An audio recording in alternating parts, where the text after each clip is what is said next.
கர்த்தருடைய பரிசுத்த நாமத்துக்கு மகிமை உண்டாவதாக. இன்றைக்கி கூட யாத்திராகமம் 26ஆம் அதிகாரத்தை பார்க்க போகிறோம். இதற்கு முன்னாடி அதிகாரத்தில் பரிசுத்த ஸ்தலத்துக்குள்ளே என்னென்ன பொருட்கள் உள்ளே வைக்கணும் அப்படிங்கிறத பற்றி பார்த்தோம். இப்போ அதோடைய கவரிங், அதோடைய மூடு திரைகள் என்னென்ன அப்படிங்கிறத பற்றி பார்க்க போகிறோம். இதில் வந்து முதலாவது என்ன சொல்லியிருக்காங்க அப்படின்னா, இளநீல நூல், ரத்தாம்பர நூல், சிவப்பு நூல் இதனால் சேர்த்து நெய்யப்பட்ட ஒரு 10 மூடு திரைகளை வந்து என்ன பண்ணணும், உண்டு பண்ணணும். அதில் வந்து விசித்திர விலையாக கேருமீன்களையும் செய்யணும் அப்படின்னு சொல்லிட்டு, இந்த இளநீல நூல் அப்படிங்கிறது பரலோகத்தை குறிக்குது. ரத்தாம்பர நூல் வந்து ராஜத்தன்மையை வந்து குறிக்குது. இந்த சிவப்பு நூல் வந்து எப்படின்னா ரத்தத்தை வந்து குறிக்கிறது, இயேசு கிறிஸ்துவை வந்து அடையாளப்படுத்துகிறது அப்படின்னு சொல்லலாம். அதாவது பரலோகத்தில் இருக்கிற தேவன் நமக்காக அவருடைய ராஜத்தன்மை, ராஜரீக எல்லாம் விட்டுட்டு நமக்காக வந்து இந்த பூமியில் பலியானது வந்து இது வந்து காட்டுது. அடுத்ததாக வந்து பார்த்திங்கன்னா, இன்னொரு அதாவது மூடுதிரை என்னன்னா, வாசஸ்தலத்தின் மேல் கூடாரமாக போடும்படி ஆட்டு மயிரினால் அப்படின்னு சொல்லியிருக்காங்க. ஆட்டு மயிரால் 11 மூடு திரைகளை வந்து உண்டு பண்ணுவாயாக அப்படின்னு சொல்லியிருக்காங்க.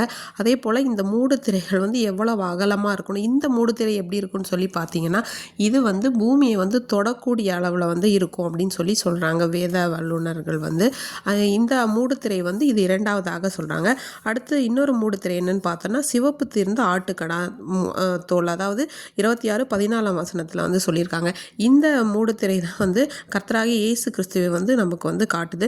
இந்த தேவன் வந்து நமக்காக பலியாகி எப்படி வந்து ரட்சிப்பை கொடுத்தார் அப்படிங்கிறத வந்து குறிக்குது. அதே மாதிரி இவர் ஒருவரே என்னவா இருக்காருன்னா, வழியும் சத்தியமாக நமக்கு வந்து இருக்காங்க. அடுத்தது வந்து தகசு தோல் அப்படிங்கிறது சீல் அப்படிங்கிற ஒரு விலங்கினத்தோடனால அது வந்து உருவாக்கப்படும். இந்த தகசு தோல் எப்படி இருக்கும்னு பார்த்தோன்னா, பார்க்குறதுக்கு ரொம்ப நல்லா இருக்குது. அதே போல் நம்முடைய ஏசப்பாவும் என்ன அழகற்றவராய், சௌந்தரியமற்றவராய் நமக்காக அந்த பாடுகள் பட்டு சிலுவையிலே மரித்ததை வந்து இது வந்து குறிக்குது. அவர் வந்து மரித்து ரட்சிப்பை கொடுத்தார். அடுத்ததாக பார்த்தீங்கன்னா, சீத்திம் மரத்தினால் என்ன பண்ணுறாங்க அப்படின்னா, பலகைகளை செய்து அதை வந்து 20 பலகைகளை செய்து ஒன்றோடு ஒன்று என்ன பண்ணுறாங்கன்னா இணைச்சி வந்து இது பண்ணுறாங்க. இது எப்படி சொல்லணும்னா, ஒரு வளையங்கள் கொடுத்து 24 வசனத்தில் பார்த்தீங்கன்னா, அவைகள் கீழே இசைக்கப்பட்டிருக்க வேண்டும், மேலேயும் ஒரு வளையத்தினால் இசைக்கப்பட்டிருக்க வேண்டும், 2 மூலைகளும் அப்படியே இருக்கணும் அப்படின்னு சொல்லியிருக்காங்க. இந்த சீத்தி மரம் வந்து எப்படின்னு பார்த்தீங்கன்னா, ரொம்ப ஸ்ட்ராங், ரொம்ப வலிமையானதாக இருக்கும்.